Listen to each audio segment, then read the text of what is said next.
በቦንጋ ከተማ ያነጋገርናቸው እስልምና እምነት ተከታዮች የረመዳን ወር የእምነቱ ተከታዮች ከአላህ ጋር እንደሚገናኙ የሚያምኑበት መሆኑን ተናግረዋል። ስሜ አጂ አወል አሊ ይባላል።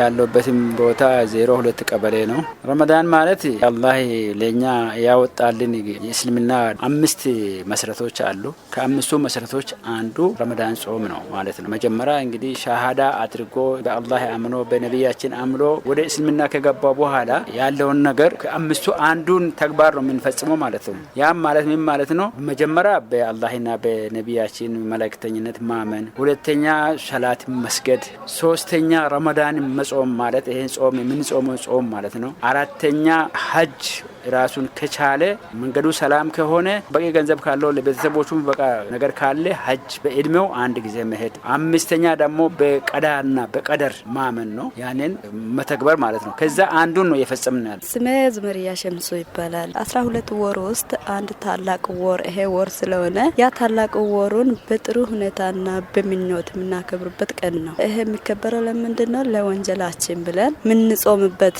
ስሜ አባዚል መሐመድ ይባላል። የቦንጋ ከተማ ነዋሪ ነኝ።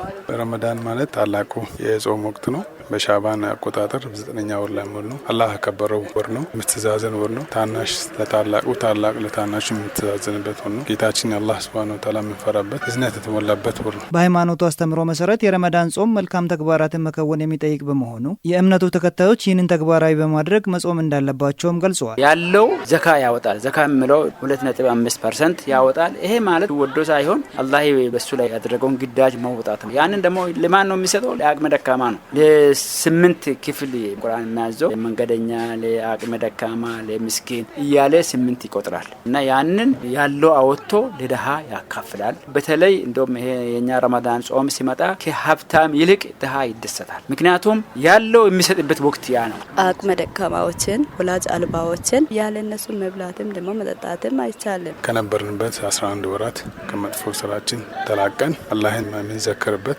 አላህን የምንለምንበት፣ ለተቸገሩ የምንረዳበት በእኛ ጾም አላህ የሚጠቀምበት። እኛ ተጠምተን ተርበን ስንውል ብዙ 11 ወራቶችን ተርበው ተጠምተው ሙሉ ምስኪኖችን፣ ችግረኞችን እናስታውስ። በረመዳን ጾም የሴቶችን ትልቅ ኃላፊነት ከሚጠይቁ ተግባራት መካከል የአፍጥር ስርዓት አንደኛው ነው። ለዚህም ሴቶች ረመዳን ከመምጣቱ በፊት ቅድመ ዝግጅት እንደሚያደርጉም ነው የነገሩን። በ12 ወር ውስጥ አንድ ወር ታላቅ መሆኑን እያወቁ ሾርባ አለ፣ በተለያየ የሚበላ ነገሮች አሉ። እነሱን በጊዜ 12 ሰዓት ሳይ ወዳ በፊት በጥሩ ሁኔታ የምናዘጋጅበት ቀን ነው። የእምነቱ ተከታዮች የረመዳን ጾም በመረዳዳት ማሳለፍ እንደሚገባቸው መልእክታቸውን አስተላልፈዋል። ጾም ማለት ከሁሉ ነገር መጾም ነው። ከሐሜት ከወንጀሎች ሁሉ መታቀብ ማለት ነው። ጾም ማለት እህልና ውሃ ብቻ መጾም ሳይሆን ሁሉን ነገር ታቅቦ ለደሃው ረድቶ ለሌለው መጻወስ አርጎንን ተግባሩን ይወጣ ነው። ለአላህ ታዛዥ ሆነን መውጣት ማለት ነው ጾም ማለት። እንግዲህ ይሄንን እንድንተገብር አላህ ያግዘን ይላል። ህዝበ ሙስሊሙ ከኔ ጨምሮ ይሄን ወር ስንጾም ራሳችን ቤታችን ዘግተን